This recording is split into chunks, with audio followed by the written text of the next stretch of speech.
Hello, and welcome to the latest episode of Enterprise Minds. We have Alex, Ruthie, and Dave all in attendance, so it's going to be a good show. Today, going to do a shift in perspectives just a little bit to something fun, and it's Chat GPT or GPTs AI for gaming. So I will readily admit off the top that this is not a use case that I have thought of. So I'm looking forward to learning and discovering some more. So who wants to start? Yeah, I'll kick it off a little bit. You gave a little bit of the intro, but one of the things that we've been seeing happen over the last couple decades is gaming driving a ton of the innovations and the use cases in particular for a lot of the technology advancements on the hardware and the software side. So I think by now everybody's well aware that NVIDIA has just been a powerhouse over the last decade and change within the graphics card space, really to enable all of the fantastic things you can do with PC gaming. Well, lo and behold, that had a cool tangential side capability of being able to power some of the more advanced LLMs. So there's one case in which all of a sudden you've got this whole thing going on in gaming over here becoming a part of this current AI discussion.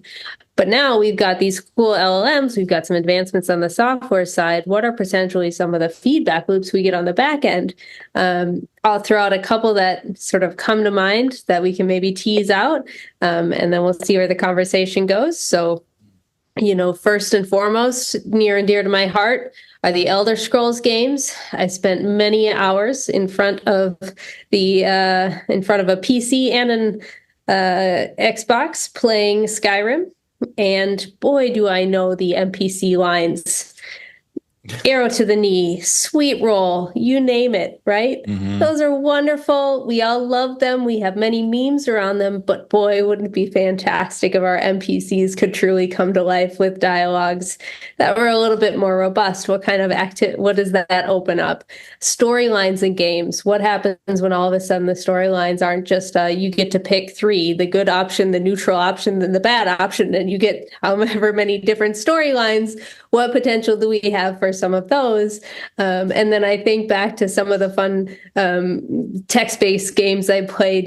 For a while, I played the Hitchhiker game just for fun, where you had to sort of very precisely state the different things you did within very specific parameters. Hey, maybe there's another cool opportunity. So I will pass it off to you guys and see which ones you want to run with first, and let's see where it goes.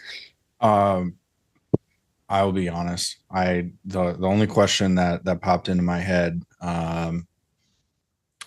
because I'm new to this space, is does anybody really actually choose the good side story? Like, why wouldn't you just destroy the village?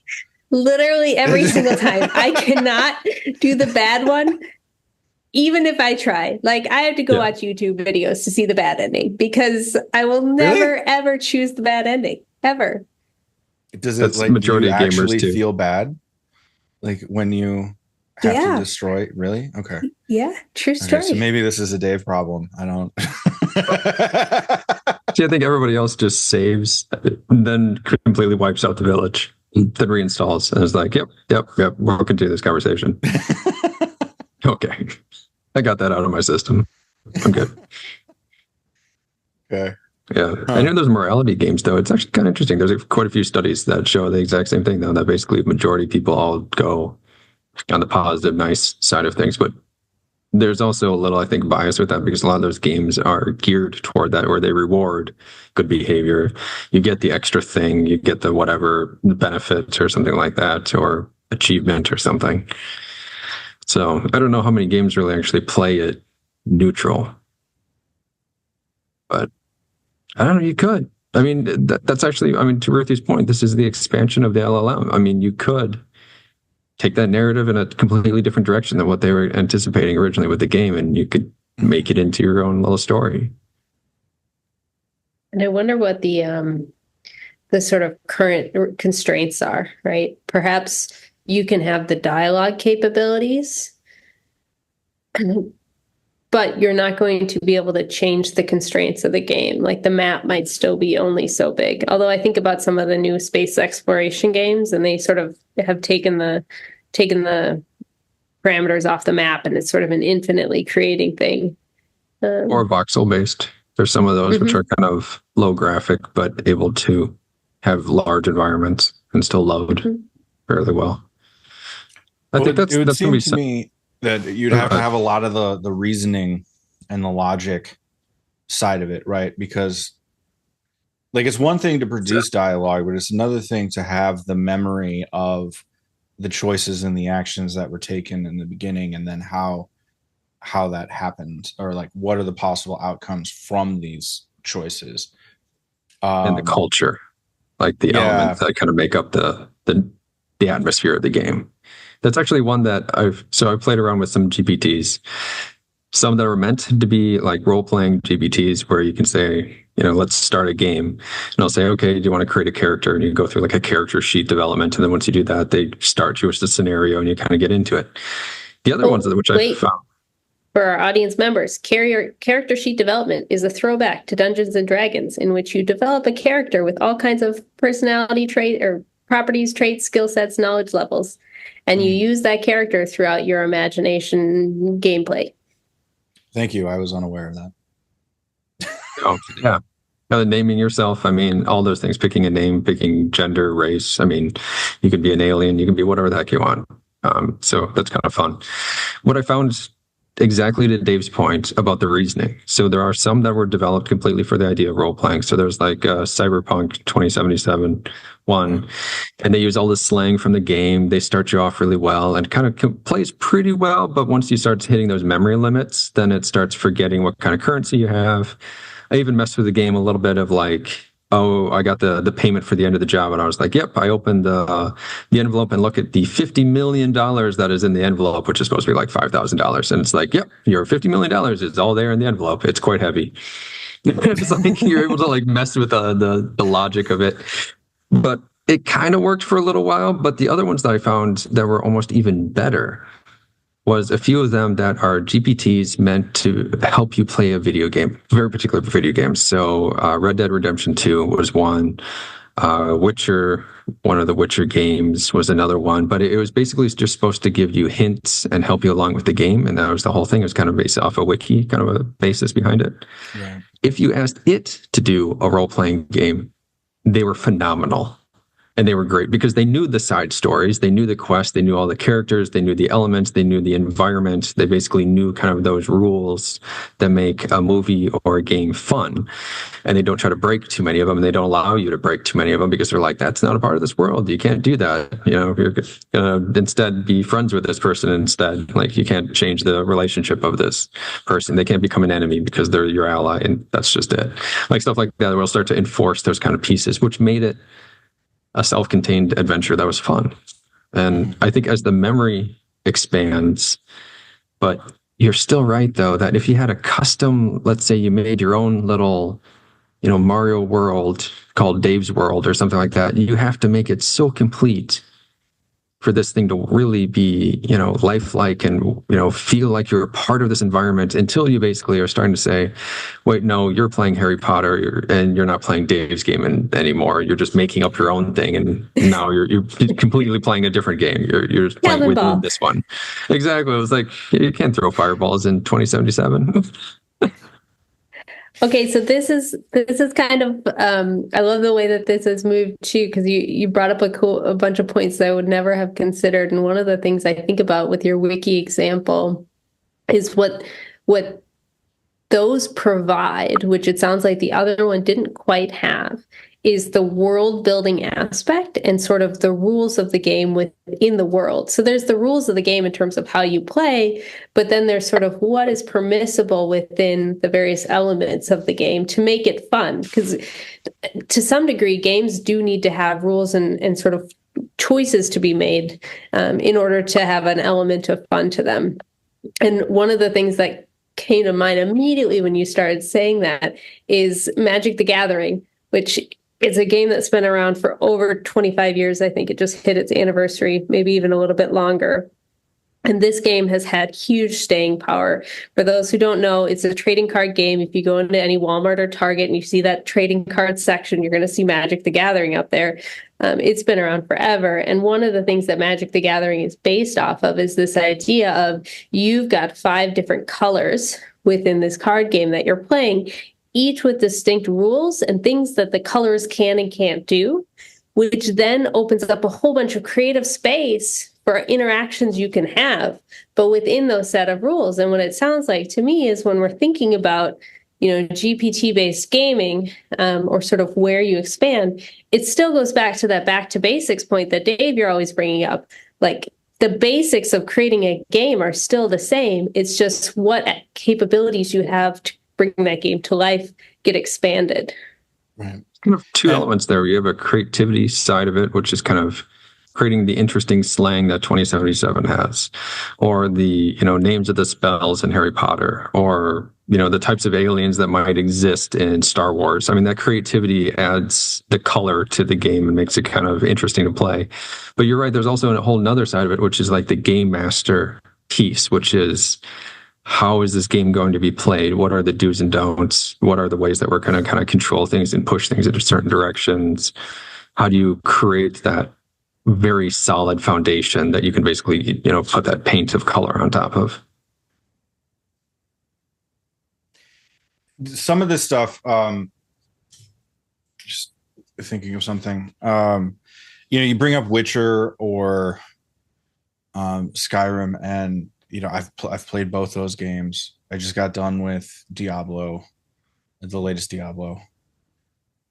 I like those games because you can just you can go in, you can pop in, play for like half hour, you can step out. Right. I'm not like the diehard. I'm going to go get every trophy, every minor thing. Earthy, the achievement hunter. But my thing with those games, Witcher definitely comes to mind. How large do you actually need the world to be? Yeah. You know what I mean? Like, at what point is it too big? Because if you're not, you're gonna miss out on the story. You're not gonna care as much anymore because you're just kind of aimlessly wandering, doing all these side quests or whatever. And I don't know that that would be interesting, for me at least, right? I like having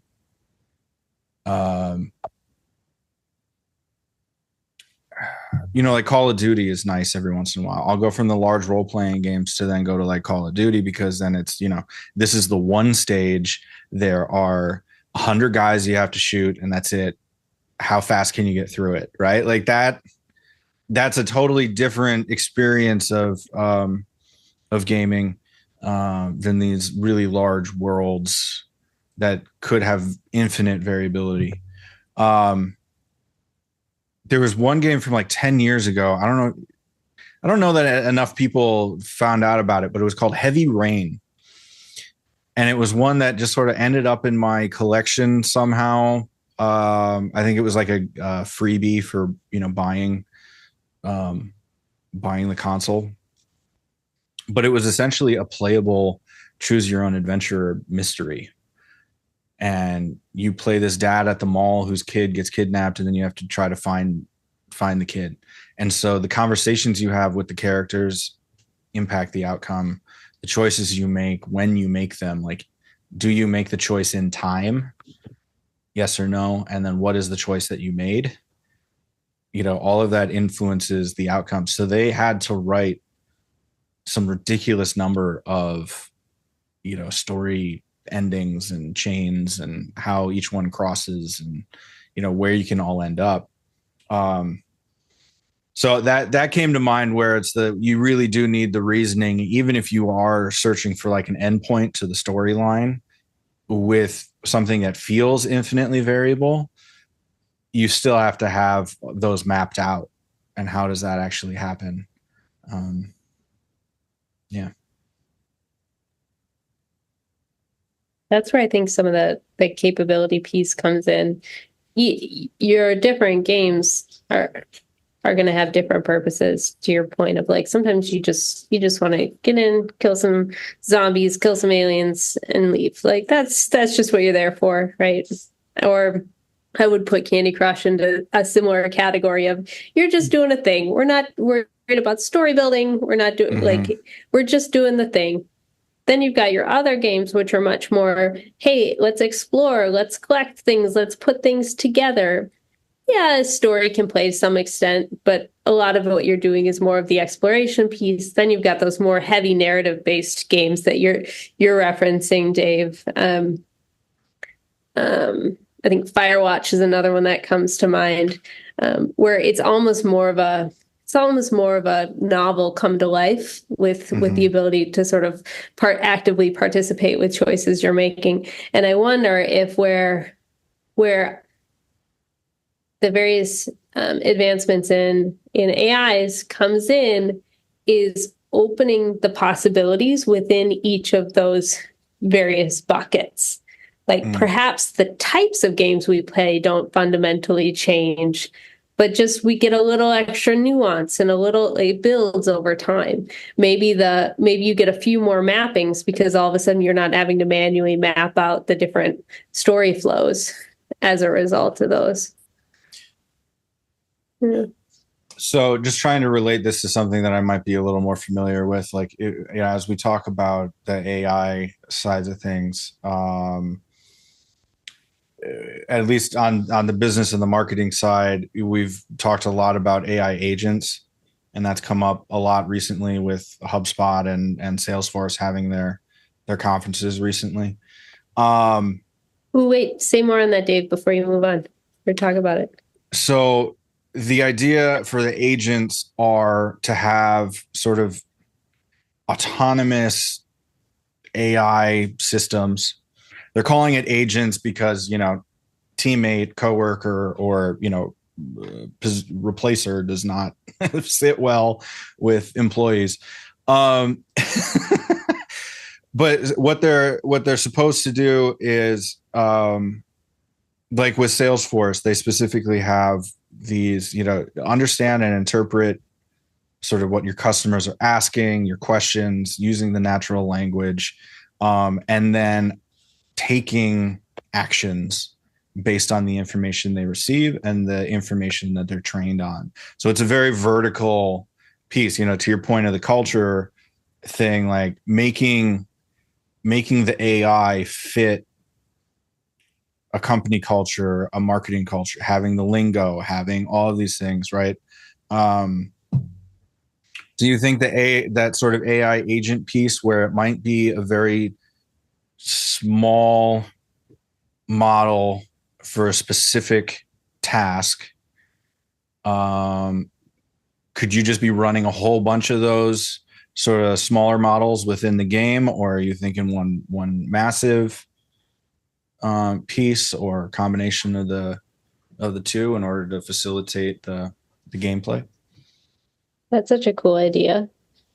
Some of the initial thoughts that come to mind as you're talking through this AI agent idea and how it might relate to games, I think of some games in which you're given like a sidekick, right? And that, right?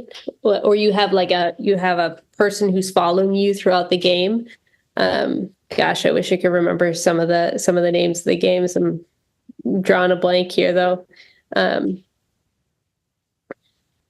There's one zombie apocalypse game in which there's a girl following the main character the whole time, right? I could see that being a use case, and where all of a sudden you've got a much more interactive sidekick who's coming along. Maybe you can have more dialogue with them about the thing that just happened, or they're a little bit more sophisticated in how they're playing the game. Another thought is like, to your point about having multiples in there, that also opens up new space of, maybe it's quite sophisticated to have that one sidekick in a game. Maybe some of the technology advancements make it possible, so you're going along with an entire team, each of which is semi-autonomous. Right. Because at least for me, with my sort of creative writing background, I'm thinking, okay, if you look at character types, so if you have like that large world, like a Witcher, like the Red Dead, a town or a village sheriff is a very particular personality type,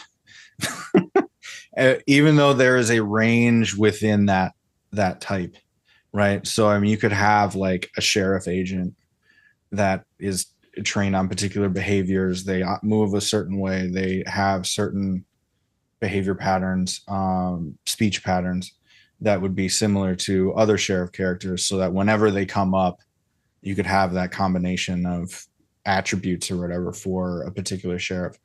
The problem then would be having the memory to,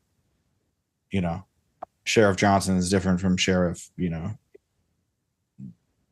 whatever. That could make it kind of fun, though.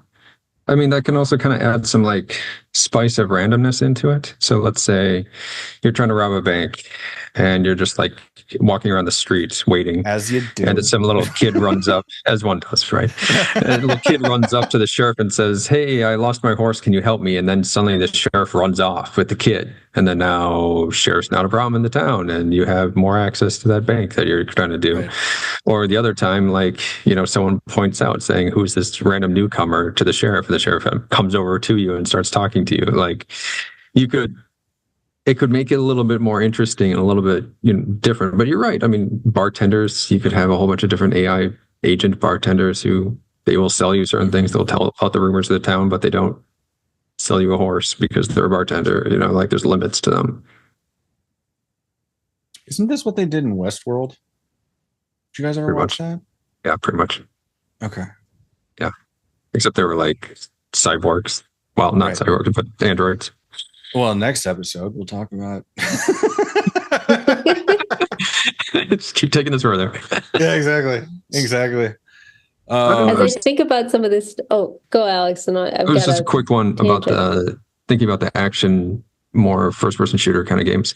There was one I was playing, Vermintide, where basically it was an online-only hand-to-hand combat kind of, or first-person shooter kind of a game.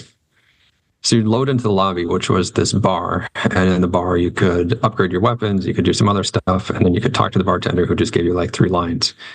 And you wait there in this, really it's a lobby, for the other players to load into the lobby before you can say, "Let's go," and then you all leave the door, and then you actually start to play the mission that you've selected as a team. Leroy Jenkins. Yeah. Right. But it got really boring at times because you're waiting for people to load in, and you wanted to like play a particular map that wasn't as popular, but you needed it for, your progression or something like that. And there was nothing to do. I mean, I upgraded all my weapons. I talked to the bartender, heard the 3 lines, and I was just waiting for other people to load in. It would be, even though it has nothing to do with the game, it would make things more interesting if the bartender had a bunch of things to talk about, and you could have a conversation with them while you're waiting, basically. Like, it would make some of those elements seem like less cookie cutter. So each place or each spaceport looks a little different on your Star Wars adventure, whatever you're doing. Or it could make it just a little bit more interesting when really you're just waiting for a different game mechanic to happen, which is other players need to load into your lobby. Ruthie, where were you going? Well, I think about all the different examples we've given and the what ifs and all, wouldn't this be cool? And it also just occurred to me, I have no idea and the level of feasibility across all of these. Of, you just plug in a GPT to the bartender, should be easy. Like, is that true? I have no idea. Like, there's a mod not. for Skyrim to upgrade Lydia to a GPT, and it kind of works, kind of doesn't work, because there's limitations to it as well. But the starting narrative, at least with her and stuff like that, it works really well. So you can play it for a little while. People are trying. Oh, totally. Yeah. That's pretty cool. The other thought that came to mind is the compute power needed for this, and what do the next generation of consoles need, or PCs need, to support all this activity? Or on the back end, like, what are sort of the servers that are going to be needed? And I think back to some of the conversation we had a few years ago about going from 4G to 5G, and like how that opens up a whole bunch of capabilities that people don't even think about, but then all of a sudden it's there, and the way we use the technology shifts because what's possible opens up greatly. You're seeing that with the LLM pieces. Like, I'll have to find a link to an article on it. But like Microsoft is trying to convince New York State to keep 3 Mile Island open so it can exclusively. They did it. They did it? They did it. Okay. Yeah, they're reopening a nuclear power plant just to power their AI. Yeah. So there you go. There you go. The needs are high. Cue Godzilla. Hold out for the PlayStation 6, everybody. That's the takeaway. Yeah. It'll be interesting, and it is fascinating too, because like I've been in a number of conversations specifically around how to use AI like within a particular business, and they're not that much different than this kind of gaming scenario. I mean, it's a different scale and a different spin on it, but really honestly it's very, very similar. So that'll be fun to think about in the coming days for sure. So anyway, I hope all of you have found this interesting. Like always, please like, subscribe, share, and use the email that's in the description to send us your thoughts, whether you like it or other perspectives on this topic. It's an interesting lens to use. So without further ado, we will see you all in the next episode coming out in 2 weeks. Take care. Thanks, all. Cheers.